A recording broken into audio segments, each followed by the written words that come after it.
আপনি আমার জঙ্গি ট্যাগ দিয়েছিলেন ওই ইয়াতে রেজিস্টার বিল্ডিং এ। বিশ্ববিদ্যালয় স্যার আপনাকে সাক্ষী রেখে ছাত্রলীগ নির্যাতন নিপীড়ন করছে, তখন আপনারা কিছুই বলেন না। রিয়েলাইজেশন হয়েছে কিনা যে আপনার ভাই মোবাইলগুলো বন্ধ করে এটা তো আপনার রিয়েলাইজেশন হয়েছে কিনা আপনি অপরাধ করছেন? আমরা তো ছিলাম বলতে স্যার, আমরা তো আপনারা অপরাধ করছেন যে ছাত্রলীগ নির্যাতন নিপীড়ন করছে, আপনারা এগুলার ইন্ধন দিচ্ছেন, এগুলো নিয়ে স্যার আপনার অনুতপ্ত কিনা স্যার? তোমার কথাগুলো কেমন না আসলে না কেমন না স্যার, আপনি তুমিও তো আমাদের মধ্যে না, আমি আপনাদের মধ্যে ছিলাম না, আমি আপনাদের বিরোধিতা করছি। ভাইয়ের সবসময় ব্যতিক্রম ছিল, ভাই আমি ফোকাস স্টুডেন্ট না, ছিলাম। আমি আপনার বিরোধিতা করছি। ভাই সবসময় ব্যতিক্রম ছিল, আমি ভাইয়ের স্টুডেন্ট ছিলাম ফোকাস। আপনি আমার জঙ্গি ট্যাগ দিয়েছিলেন ওই ইয়াতে রেজিস্টার বিল্ডিং এ। আপনি বলছিলেন আমি জঙ্গি, তুমি জঙ্গি। আপনি এটা বলছিলেন স্যার। এবং লাঞ্চের পরে আসুন আন্দোলনে। না স্যার, বিশ্ববিদ্যালয় স্যার আপনাকে সাক্ষী রেখে ছাত্রলীগ নির্যাতন নিপীড়ন করছে, তখন আপনারা কিছুই বলেন না।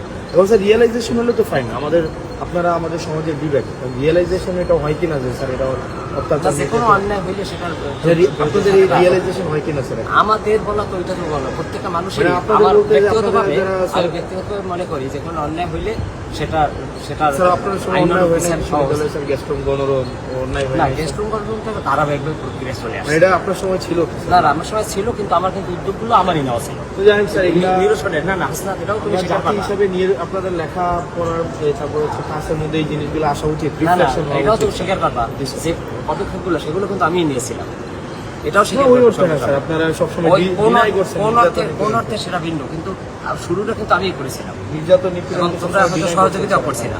না না, ডিনাই করাটা অন্য জিনিস, ডিনাই করা তো অপরাধ। যেমন প্রক্টর স্যার ছিলেন, উনি বারবার ডিনাই করছেন। না না, ডিনাই ইতিহাস সবাইকে সব ঠিক আছে, হাসনাত ভালো থাকবে, শুভকামনা রইল।